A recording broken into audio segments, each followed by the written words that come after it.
A seguridade é unha prioridade para Sanxenxo. Tras 20 días na alcaldía, Telmo Martín convocou esta mañá a Xunta Local de Seguridade, un encontro ao que asistiron a subdelegada do Goberno, o alcalde da vila e representantes da Garda Civil, da Policía Autonómica e da Policía Local. Eu creo que era bo facer esta xunta, posto que o fin de semana que ven é un fin de semana xa con moita afluencia de persoas que veñen a Sanxenxo. Entón, agradecer a subdelegada que toxera todo o operativo para aquí. Tivemos un grande traballo, casi 2 horas aquí reunidos. No verán, a vila multiplica por 6 a súa poboación, un feito que a convirte nun foco de atención para a subdelegación do Goberno, que, de ser necesario, non desbota incrementar os efectivos na zona.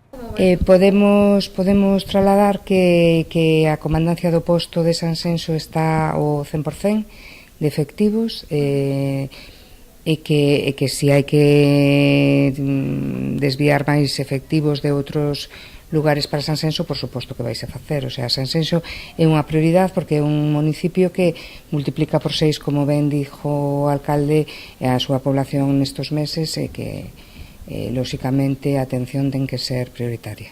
A Garda Civil traballa de xeito coordinado coa Policía Local, que a día de hoxe conta con 49 efectivos que garantirán a seguridade dos visitantes, principalmente en dous eidos: regular o tráfico e a movida nocturna. Falamos de dous temas fundamentales, que un é o tema do tráfico, do problema que temos aquí da saturación de moitos vehículos que pasan pola PO 308, temos un problema na rotonda de Arnelas, e tamén o tema da movida nocturna que temos no entorno do Porto Deportivo.